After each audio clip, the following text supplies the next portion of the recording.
ang mga kwento ng pag-ibig, kwento ng buhay at kwento ng pag-asa dito sa Barangay Love Stories. Love Stories. Tayong mga tao ang pinakamatalinong nilalang ng Diyos dito sa mundo.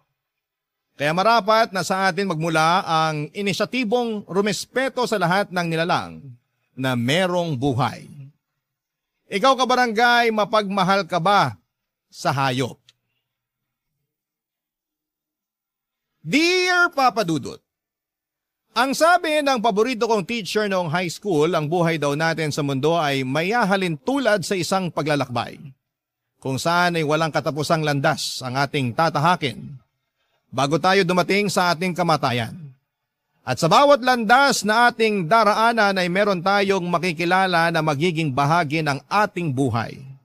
Malaki man o maliit ang parte na kanilang gagampanan. Bago ko ipagpatuloy ang pagbabahagi ng aking kwento, pabati muna ng isang magandang tanghali sa mga bumubuo ng Barangay Love Stories. Tawagin niyo na lamang po ako sa pangalang Pabian, avid listener at kabarangay from GMA Cavite. Isa akong private employee at nasa edad 40 na. Ang kwento na ibabahagi ko ay tungkol sa pagmamahal ko sa mga hayop. Bata pa lamang ay palagi na akong nag-uuwi sa bahay namin ng mga ligaw na tuta o kuting dahilan para madalas magalit sa akin ang nanay Cynthia ko. Magsisimula ang aking kwento taong 2006, nasa 22 years old na ako at graduating sa kolehiyo.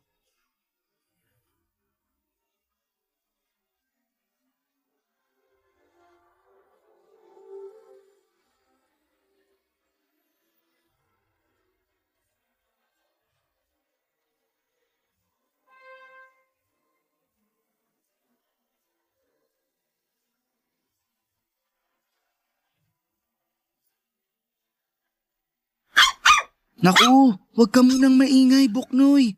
Baka marinig tayo ni nanay. Kulit talaga. Pabian, bakit may dala kang tuta?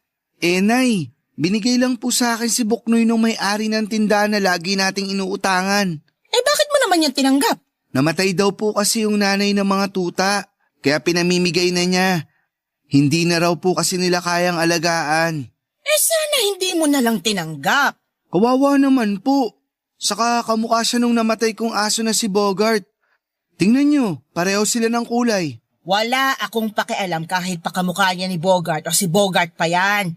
Alam mo namang ayoko ng mga aso rito sa pamamahay natin pero ang tigas talaga ng bumbuna mong bata ka. Hindi na po ako bata. 22 years old na po ako. Bakit hirap na hirap kang intindihin na ayoko nga sabi ng alagang aso o pusa sa bahay natin? Pasalamat ko na nga lang noon nawala na si Bogart tapos nag-uwi ka na naman ng panibagong konsumisyon. Patigilin mo nga yung tuta na yan! Shhh! Huwag mo nang tawalan si nanay, Buknoy. At nakuha mo na talagang pangalanan yung tuta na yan, ano? Hindi ka ba talaga nakikinig sa akin, Pabian? Nakikinig naman po, pero wag niyo naman po sanang paalisin si Buknoy. Wala na siyang mapupuntahan. Kawawa naman po siya. Anong kawawa? Anong walang mapupuntahan? Tuta lang naman yan. Mabuti sana kung sanggol yan, baka naawa pa ako at payagang kang kupkupin natin. Kahit po tuta lang si Buknoy, may buhay pa rin siya. Di ba, Buknoy? Ay, naku, para kang baliw, kinakausap mo pa yung tuta. Sawayin mo nga yan. Nakakatakot yung tahol niya. Buknoy, behave na ha. Huwag mo nang tawalan si nanay. Wala naman akong ginagawang masama sa kanya. Kasi nga, naiintindihan niya yung sinasabi niyo sa kanya. Paano niya maiintindihan hindi naman siya tao? Siguro sa tono ng boses niyo at sa ekspresyon ng mukha niyo. Malakas po ang pakiramdam ng mga hayop, lalo na sa mga taong may ayaw sa kanila. Kaya mas lalo kong ayaw mag-alaga ng aso Sige na po, payagan niyo na akong alagaan si Buknoy. Pagsasabihan ko na lang siya at ititrain para hindi maging pasaway sa inyo. Siguraduhin mo lang talaga na hindi ko magiging sakit ng ulo yung tuta na yan Kasi kung hindi may kalalagyan ka sa akin. Nay naman. Wag mo akong manay-nay naman. Tigas ng ulo mo. Sinabi kong ayoko ng kahit na anong hayop sa pamamahay na to pero hindi ka nakakaintindi. Sorry na po, babawi na lang ako sa inyo. Bubunutan ko kayo ng mga uban. Ewan ko sa'yo. Kala mo siguro makukuha mo ko sa pagganyan-ganyan mo, no? Ayaw niyo po ba? Akala ko ba makati na ulo nyo kasi marami na kayong uban? Syempre gusto. Sinabi ko bang ayoko? Pero ayoko na nakakapasok sa loob ng bahay ang tuta mo. Diyan lang yan sa labas kasi ayoko na makalat.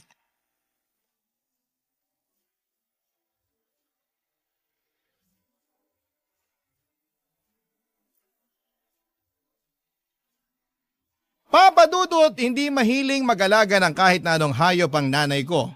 Makalat daw kasi lalo na kapag naglalagas ang balahibo at kung saan-saan umiihi at dumudumi.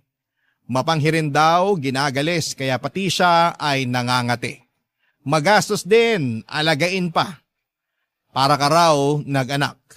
Maingay kahit wala namang bisita at naninira pa ng gamit. Ganon kasi ang karanasan namin sa dati kong alagang aso na si Bogart. Tanda ko pa na binigay lang sa akin yon ng matandang magbubuti na nakasalubong ko dahil nanganak daw ang aso niyang babae. Sa kabila ng pagkaayaw ng nanay kay Bogart ay inalagaan ko pa rin siya at tumagal din siya sa akin ng 3 taon bago nasagasaan at namatay. Kaya nga nung nakita ko si Buknoy ay bigla ko naalala yung aso kong namatay. Pareho kasi silang kulay itim at puti, parang patse sa balat na parang baka ang itsura. Pero yung pagkaitim ni Buknoy ay hindi lang sa katawan niya kundi meron din sa ulo at mukha na nakakorting maskara. Dominant color ni Buknoy ang puti katulad ni Bogart, kaya naman naisipan ko na baka bumalik sa akin ang namatay kong aso. At yun nga si Buknoy. At kahit mariing tutol ang nanay ko sa pag-aalaga ko ulit ng aso ay wala naman siyang nagawa dahil nga gusto ko. Pero syempre sa labas natutulog si Buknoy, bali ginawan ko na lamang siya ng bahay-bahayan sa bakuran namin para hindi siya maarawan at maulanan. Lagi kong binibilinan si Buknoy na mag-behave lalo na pag nasa eskwelahan ako. Bukod kasi kay nanay ay mainit siya sa mata ng tatay-tatayan ko. Mabilis na lumipas ang 2 taon. Malaki na si Buknoy at marami na rin mga nangyari sa akin at isa na nga doon ay ang nakapagtapos na ako sa college. Nagtatrabaho na ako noon sa private company sa Quezon City nang isang gabi. Nang pauwi ako ay nakita kong nakikipag-inuman ng stepfather ko kasama ang mga kabarkada niya sa tapat ng bahay ng isa nilang kaibigan. Inalok pa nga nila ako na tumagay pero tumanggi ako. Ewan pero aandap-andap sa kaba ang dibdib ko sa hindi malamang dahilan. Agad kong hinanap si Buknoy pagka-uwi ko sa amin pero nagtaka ako nang walang aso na tumahol sa akin. At gano'n na lamang ang gulat ko nang makumpirma kong wala siya sa bahay-bahayan niya at nakatanggal din sa leeg niya ang kanyang collar. Doon ko na nga tinanong ang nanay ko tungkol sa kung nasaan ang alaga kong aso.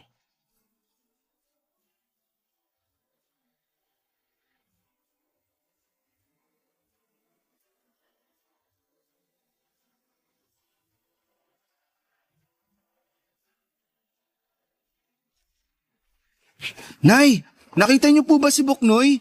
Hindi ka pa nga nakakapagmano sa akin, si Buknoy na agad hanap mo. Magmano ka muna. Sorry, Nay. Mano po? Nagugutom ka na ba? Pinagtabi kita ng ulam, nandyan sa may mesa. Sinasaklo ba ng platito? Masarap yan, kaldereta. Kaldereta? May pambili na po kayo ng pangkaldereta? Ha? Aba oo. Dumilihensya yung tatay mo kasi wala ka pa namang binibigay na sweldo. Kasusweldo ko lang po, Nay. Sa katapusan pa ako ulit sa sweldo. Ang tagal naman. Buti na lang talaga masarap pa yung ulam natin ngayon. Hindi niyo pa po sinasagot kung nasaan si Buknoy. Bakit ba kasi sa akin mo hinahanap yung aso mong yon? Kasi kayo po yung nandito sa bahay natin. Malamang sa inyo ko siya hahanapin. Kasi Ano pong nangyari kay Buknoy? wala na. Binenta na ng tatay mo dun sa kaibigan niya. Binenta? Bakit niya po binenta? Nakursa na dahan Kamukha raw nung aso mo yung paboritong aso ng misis niya. Namatay na yung kanila sa sakit nung nakaraang taon. Kaya ayun, inalok na lang ng tatay mo yung aso mo. Kaya hindi si Buknoy ang kalderetang ulam natin ha? Wala naman po akong sinabi na si Buknoy ito ah. Wala nga, pero mga tinginan mo mapanghusga. Baboy yan. Binili ko sa palengke nung binigyan ako ng tatay mo ng pera. Pero bakit niyo po inayahan na ibenta ni tatay si Buknoy?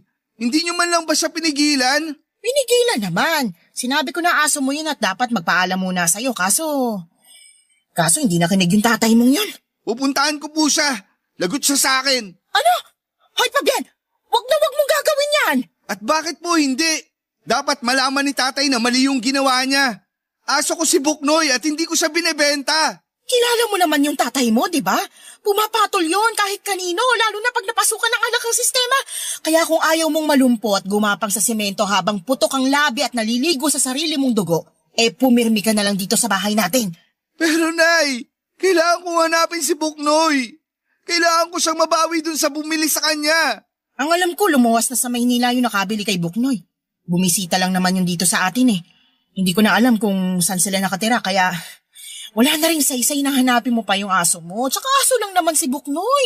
Hindi naman siya tao, kaya huwag ka na mag-aksaya ng lakas. Palibhasa, hindi kayo ang nag-alaga at nagmahal kay Buknoy kaya ganyan kayo makapagsalita. Hindi niya kailangan maging tao para mahalin. Ay, basta.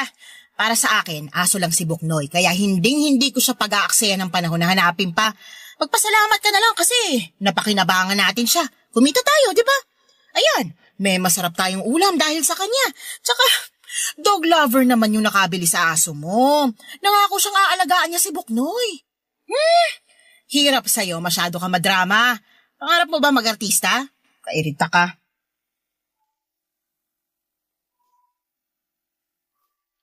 Papadudot, galit na galit ako sa tatay-tatayan ko dahil sa ginawa niya kay Buknoy. Galit din ako sa nanay ko kasi hinayaan lang niyang ibenta ang alaga kong aso. Sobrang sakit talaga noong nangyari pero pinilit ko pa rin hindi magpadala sa emosyon. Kilala ko kasing walang sinasanto ang tatay-tatayan ko kaya mas pinili ko na lamang na manahimik at kimkimin ang kalungkutan dahil sa nangyari sa alaga ko.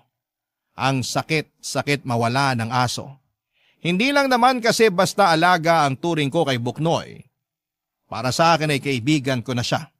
Pamilya at siya rin na nagpapasaya sa akin kapag malungkot ako. Kaya naman mamimiss ko talaga ng husto ang alaga ko.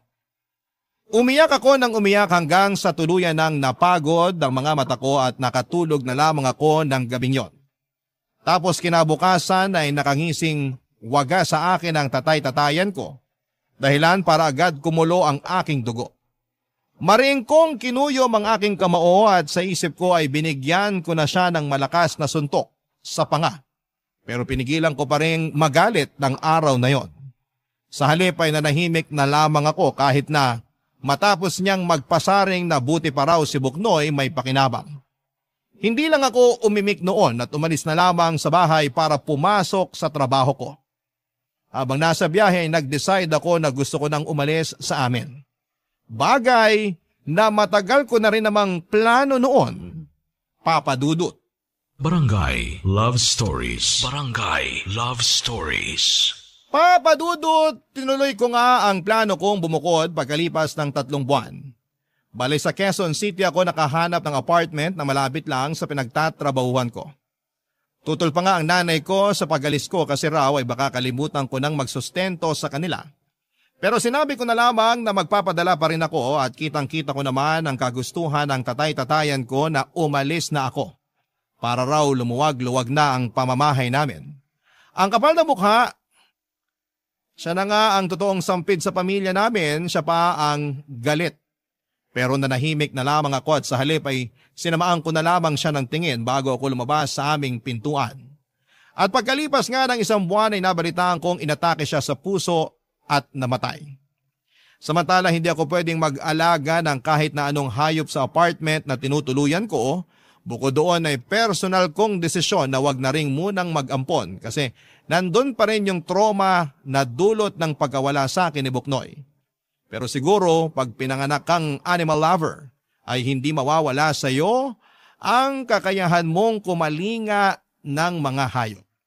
Kaya nga pagkaraan ng 2 linggo ay meron na ulit akong pinapakain ng mga stray cat sa bakanting lote malapit sa nirerentahan ko. Isang araw ay nakakita ako ng post sa Facebook na naghahanap ng mga volunteer, ang isang non-government organization for the stray animals dahil meron silang kapon project.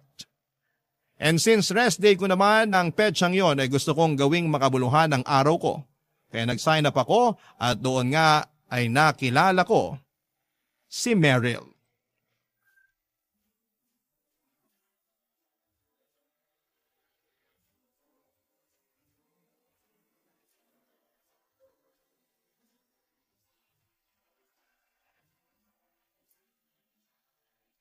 Hi, Meryl, tama? Oo, tama. Ikaw si Pabian? Oo. Tubig, gusto mo? Sige, salamat. Sakto, nauuhaw na ako.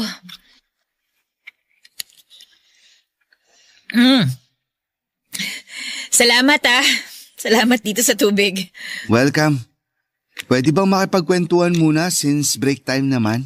Oo, pwede. Ang busy natin kanina pero masaya naman ako kasi marami ang nagpa-register at nag-participate sa Kapon project natin. Oo nga eh. Pero may ilan pa rin sa mga nagpa-register na hindi pa nakakapunta.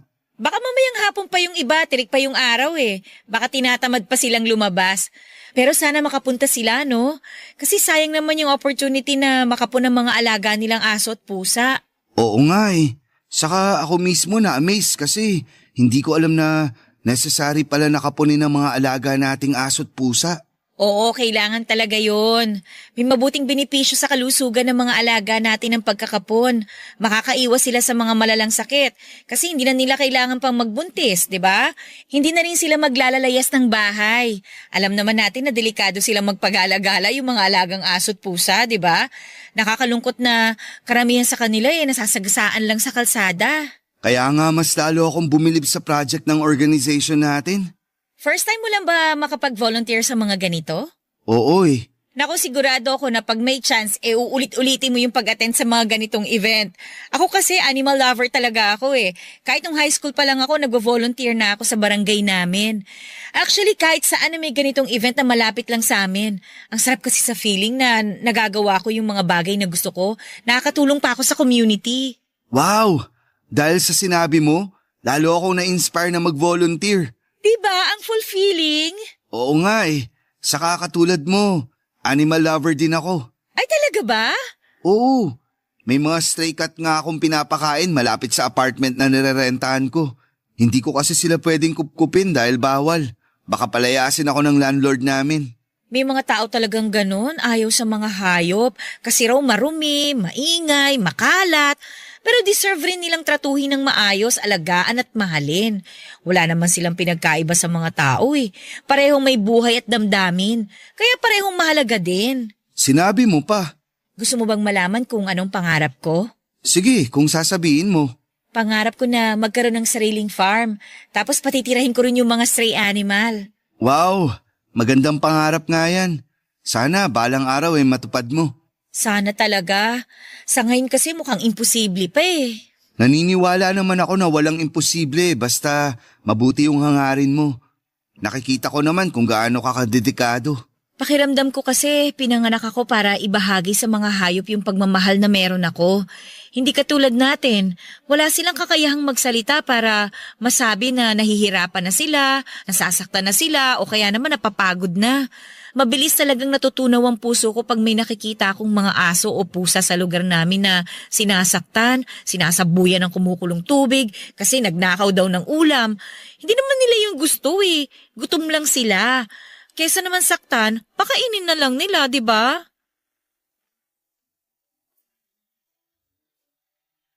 Papadudot maganda si Meryl. Kahawig niya si Julian San Jose at bukod doon ay kuwela rin siya.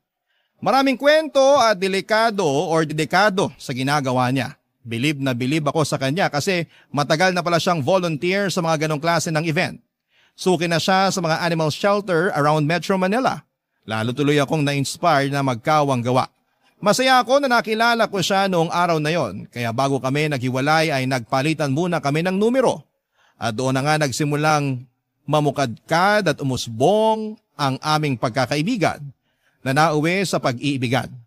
Naging kami ni Meryl at makalipas ang 2 taon ay nagpakasal po kami. Balak na namin magka-baby pero hindi kami binayaan kaagad. 3 beses nakunan si Meryl dahil sa kondisyon ng matres niya. Pero hindi pa rin kami nawala ng pag-asa na balang araw ay mararanasan naming maging magulang. Nag-focus na lamang muna kami sa pagtupad ng iba pa naming mga pangarap. Katulad na lamang ng pagkakaroon ng sariling bahay at natupad naman yon makalipas ang 3 taon. Makalipas ang 1 buwan pagkatapos naming lumipat sa bahay namin, hindi ko malilimutan yung mga sumunod na tagpo.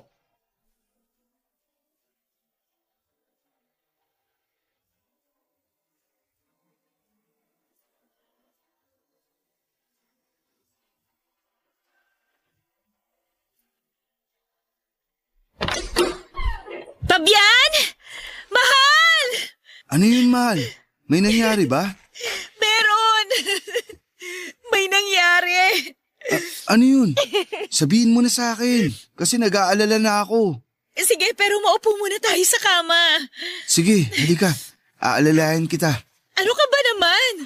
Kaya ko naman ang sarili ko. Halika na, tabihan mo na ako dito. Ewan ko ba? Gusto ko lang din na alalayan ka. Yan. Pwede mo na bang sabihin sa akin kung ano yung nangyari? Para hindi na ako mag-alala kasi kinakabahan ako eh. Kumalma ka lang, mahal. Wala namang masamang nangyari sa akin eh. Hawakan kong kamay mo, ha? Para kumalma ka. Yan. Salamat. Kalmado na ako. Unang-una, gusto ko lang magpasalamat sa'yo kasi kahit na ang dami na natin pinagdaanan, nasa tabi pa rin kita at hindi mo pa rin ako iniiwan. Bakit ko naman gagawin yun sa'yo? Mahal kita. At mahal din kita. Naisip ko lang na maraming mag-asawang naghihiwalay kasi hindi magkaanak yung babae. Sa totoo lang, ayaw na rin naman kitang mahirapan pag nagbubuntis ka. Lalo't mababa yung tsansa na maisilang mo ng buhay at ligtas ang baby natin sakaling makabuo tayo. Anong ibig mong sabihin, mahal? Naisip ko na hindi ko na lang pipilitin na magkaanak tayo kasi mas hindi ko kakayanin na malagay naman sa alanganin ang buhay mo. Huwag mo sanang masamain ha. Gusto ko pa rin naman na magka-baby tayo. Pero kung palagi namang nasa hukay ang isa mong paa pag nagbubuntis ka't nakukunan, mas mabuti pang wag na lang nating pilitin. Sa totoo lang, natouch ako dyan sa sinabi mo. Naiisip mo kasi yung kapakanan ko. Salamat, mahal, ha? Walang anuman. Kaya nga nag-decide na akong sumailalim sa vasectomy para hindi ka na nahihirapan, mahal. Kahit na na-appreciate ko yung gusto mong mangyari, pwede bang makiusap muna ako na ipagpaliban mo muna? Huwag ka muna magpa-vasectomy. Ayos lang naman, pero bakit? Kasi buntis ako. Buntis ka? Oo! At gusto ko pa rin na ituloy pa rin natin to. Malay mo, ito na pala yung hinihintay natin na anak na sa wakas ay ibinigay na sa atin ng Panginoon. Oo, sige mahal. Subukan pa rin natin. At sana nga tama ka na siya na ang anak na para sa atin. Mahal na mahal ko kayo ng magiging anak natin. Mahal na mahal ka rin namin. Salamat sa pagiging mabuting asawa sa akin at tatay sa magiging anak natin.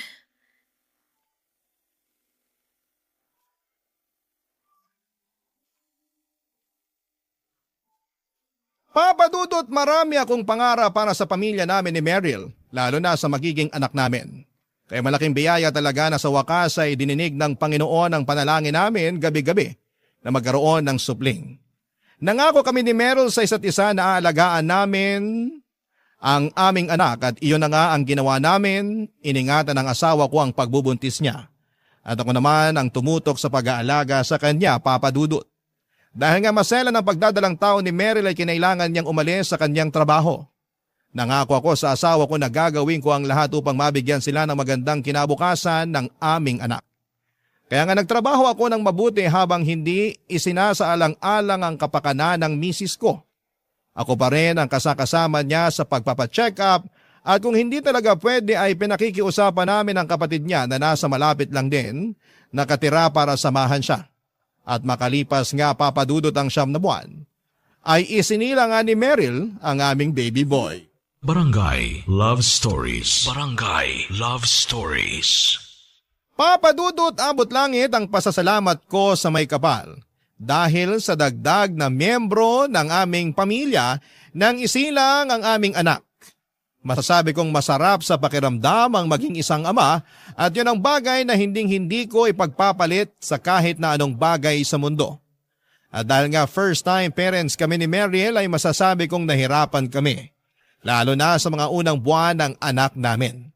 Tapos nagka-postpartum pa ang misis ko, kaya extra effort, love and care talaga ang ibinigay ko hindi lang sa aming anak kundi na rin sa asawa ko. Kaya lang, nung 3 buwan na ang baby namin ay may nangyaring hindi namin lubos na inaasahan.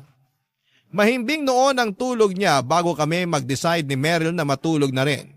Pero hindi katulad ng mga nagdaang gabi sa loob ng 3 buwan na yon. Hindi kami ginising ng iyak ng aming anak.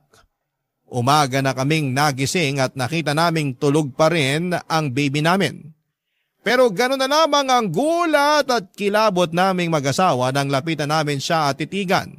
Kulay talong na ang baby namin at wala ng buhay. Sa palagay ko, base sa nakita kong itsura ng anak namin, ilang oras na siyang hindi humihinga. Agad namin siyang sinugod sa ospital at ang dahilan ng pagkamatay niya ay yung kondisyon na tinatawag na SIDS o yung Sudden Infant Death Syndrome, kung saan ay prone ang mga sanggol na tamaan ito sa unang 6 na buwan ng kanilang buhay. Madalas nangyayari ang SIDS sa pagtulog at hindi rin alam ng mga eksperto ang sanhi nito. Wala itong senyales at malimit lamang itong iniuugnay sa mga kondisyong medikal tulad ng walang kakayahan ng isang sanggol na magising mula sa pagkakahimbing o biglang pagbaba ng level ng oxygen sa utak at pagtaas naman ng carbon dioxide sa kanyang dugo. Kahit na masakit, kahit na mahirap mawala ng anak ay nanatili pa rin kaming matatag ni Meryl. Pero minsan ay meron talagang araw at gabi na mas mahirap. Nakakatampo lang din kasi pinatikim lang sa amin ang pakiramdam na maging magulang tapos ay babawiin din naman pala siya. Pero sa huli ay nagpapasalamat pa rin naman kami dahil kahit paano ay naranasan namin ang isa sa mga pinakamasayang pakiramdam sa buong mundo.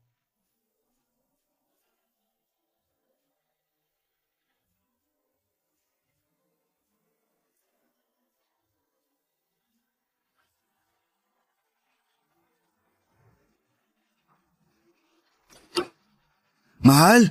Mahal, dali! Dali ka! May ipapakita ako sa'yo. Ano yon, mahal? Ah! Hala! Tuta! Oo, pero pwedeng pakikuha ang tuwalya. Basang-basa siya eh. Lakas ng ulan sa labas. Sige, teka. Nilalamig ka ba? Oh, ito na yung tuwalya. Akin na muna yung tuta. Magpunas ka na rin, mahal. Sige, mahal. Ang cute-cute naman ito. Saan mo ba siya nakuha? Bigay sa akin ng janitress namin. Nanganak kasi yung aspin na inaalagaan niya dun sa office. Hindi na raw niya kayang alagaan kasi nga marami na. Kaya ayun, pinamigay na niya. Hindi naman ako humingi pero nakiusap siya sa akin na kung pwede ko raw ampunin na lang. Kinuha ko na rin kasi naawa naman ako nung nagkatinginan kami. Oo nga nakakaawa nga siya.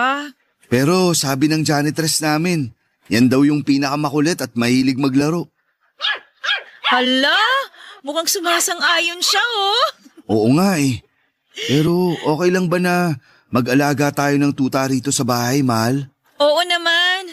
Sa totoo lang, matagal ko na rin gustong mag-alaga ng tuta.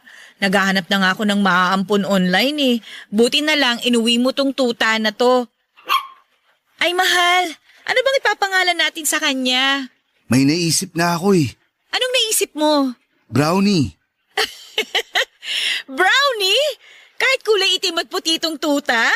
Oo, para maiba lang. Saka kamukha rin kasi siya ng mga aso ko noon na sina Bogart at Buknoy. Kaya Brownie para letter B pa rin. Pwede namang Blackie kasi may kulay itim siya. Hayaan mo na, mahal. Brown naman yung ilong niya eh. Di ba, Brownie? Sige na nga. Simula ngayon, ikaw na si Brownie. Alam mo, kahit paano nabawasan yung lungkot ko kasi inuwi mo tong si Brownie. Ewan ko ba? Pakiramdam ko, nagkaroon ako ng anak kahit natuta siya. Yan din yung nararamdaman ko. Kahit nung unang beses ko palang siya nakita, para bang nakaramdam na ako ng comfort sa presensya niya. Kaya sabi ko sa sarili ko, sige, gusto kong alagaan natin siya. May nabasa ako na nakakatulong daw ang mga hayop sa pagluluksa ng mga magulang na nawala ng anak. Kaya pangako, aalagaan natin si Brownie na parang tunay nating anak. Oo, mahal. Tingnan mo mukhang naglalambing siya. Oo nga, siguro naiintindihan niya yung pinag-uusapan natin. Naalala ko tuloy noon na palagi kong sinasabi sa nanay ko na naiintindihan ni Buknoy yung mga sinasabi niya. Talaga? Ano ba yung sinasabi niya? Kung gaano niya kaayaw si Boknoy nung inuwi ko. Tuta pa lang din yun. Magkasing laki lang sila ni Brownie. Tapos syempre, ayaw nga ni nanay na mag-alaga kami ng aso. Nagagalit siya kay Boknoy kaya tinatawalan siya nung tuta ko. Seryoso? Oo, kaya ayun, hindi na lang umiimik si nanay. Pero sa akin na lang siya nagbububunga nga. Kasasabi na ayaw nga niya ng tuta sa bahay. Pero wala rin naman siyang nagawa kasi gusto ko talagang alagaan at palakihin si Boknoy. Parang nakwento mo na kamukha siya nung nauna mong aso na si Bogart. Oo, at ngayon naman kamukha nila tong si Brownie. Malakas tuloy yung pakiramdam ko na iisa lang talaga sila. Tapos bumabalik lang sila sa akin sa ibang panahon para makasama ako. Natin. Parang reincarnation. Kung totoo man yung reincarnation, isa lang ang ibig sabihin nun. Mahal na mahal ka ng mga aso mo para piliin nilang mabuhay ulit at hanapin ka. Papadudot malaking bagay ang pagdating ni Brownie sa buhay naming mag-asawa. Siya kasi ang tumulong sa amin habang patuloy pa rin ang pagluluksa namin sa pagkamatay ng aming anak. Minahal namin siya ni Meryl at bilang kapalit ay sinuklian namin yon nang hindi lang doble kundi tripling pagmamahal. Ibang magmahal ang mga hayop, walang pag-iimbot, walang hinihinging kapalit, sila ang pinakamagandang halimbawa ng mga nilalang na marunong magpatawad. Hindi kasi sila nagtatanim ng sama ng loob. Si Brownie ang kasakasama namin ni Meryl ng maraming taon. Inilagaan namin siya, minahal at itinuring na para naming tunay na anak.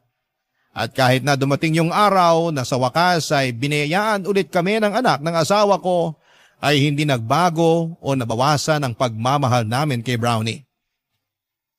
Kasakasama namin siya sa bawat milestone ng anak namin dahil miyembro na siya ng aming pamilya.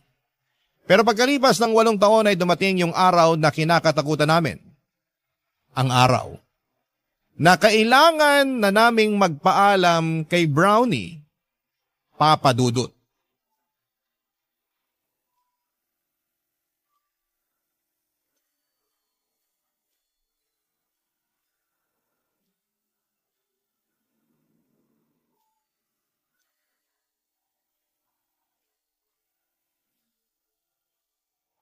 Opo, salamat po.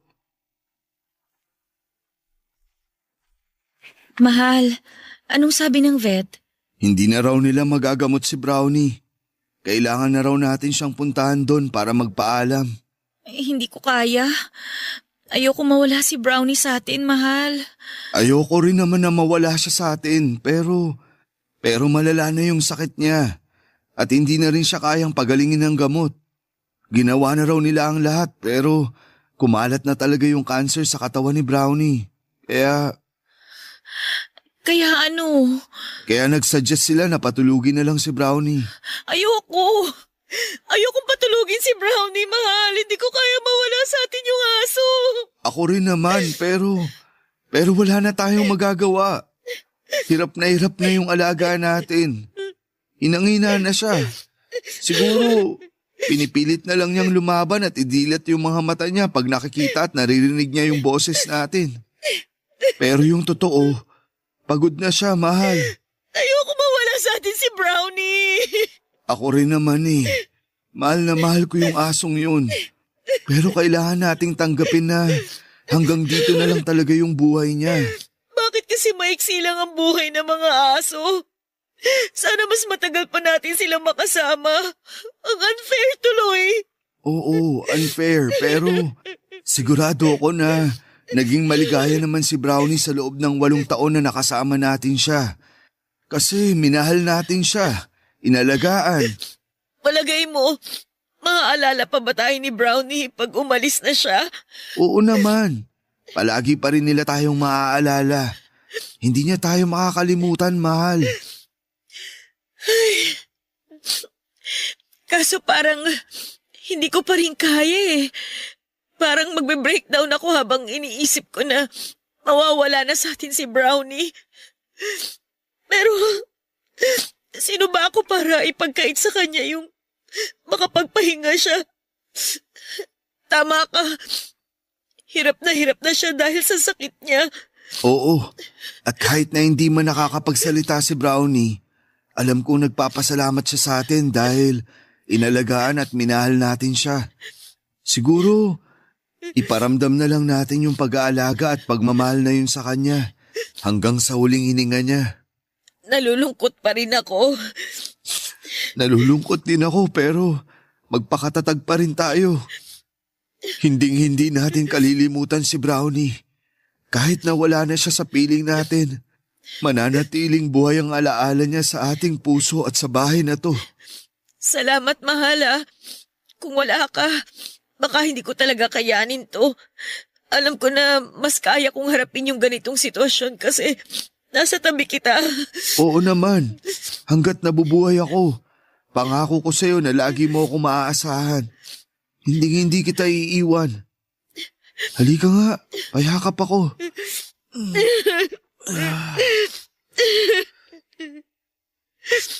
Kumusta ang pakiramdam mo? Tingin mo, kaya mo nang pumunta sa klinik para makita si Brownie? Oo, kaya ko. Kaya lang ano? ano sa palagay mo? Maganda kaya na patikimin na natin siya ng tsokolate? Gustong-gusto niya kasi yung amoy nun eh. Pero bawal naman sa kanya, di ba?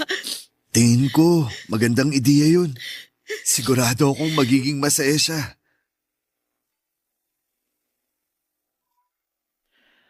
Papadudot na diagnose na may lymphoma si Brownie at mabilis na kumalat ang cancer cells sa katawan niya.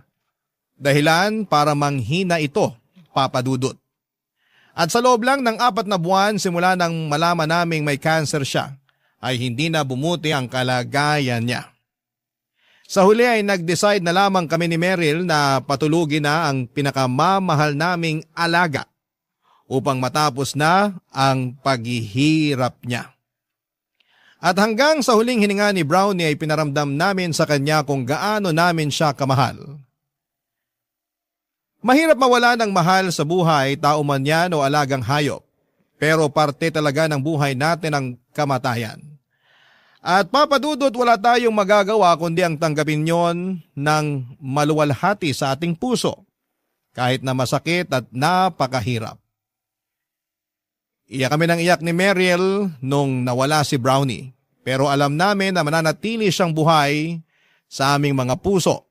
Hindi namin siya kalilimutan at iisipin na lang namin na masayang-masaya siyang naglalaro sa tulay na bahaghari. Kasama ang iba pang mga hayop na wala na sa mundong ito. Sa kasalukuyan ay maayos ang pamilya namin ni Meryl at hindi pa rin kami tumitigil sa pagbobolontaryo sa mga animal shelter at mga kapon project upang makatulong hindi lang sa mga hayop kundi maging sa komunidad. Kaya nga ang masasabi ko lang ay maging responsableng pet owners tayo, mahalin at bantayan natin ang mga alaga natin. Huwag natin silang saktan, pabayaan o itakwil dahil katulad natin ay mahalaga rin ang buhay na meron sila. Maraming salamat po Papa Dudut sakaling mapili po ninyong basahin ang kwento ko sa Barangay Love Stories. Sana kahit paano ay meron akong nakumbinsing mga kabarangay na mag-volunteer sa mga animal shelter. God bless po sa inyong istasyon at maraming salamat po sa inyong lahat. Ang inyong forever kapuso at kabarangay, Fabian. Barangay Love Stories. Barangay Love Stories. Anong say mo sa Barangay Love Stories na ito? Pagkwentuhan natin sa comment section yan. Nagustuhan ng iyong napakinggan? Ituloy yan via live stream sa www.gmanetwork.com/radio. Barangay LS in Mega Manila 97.1. Forever.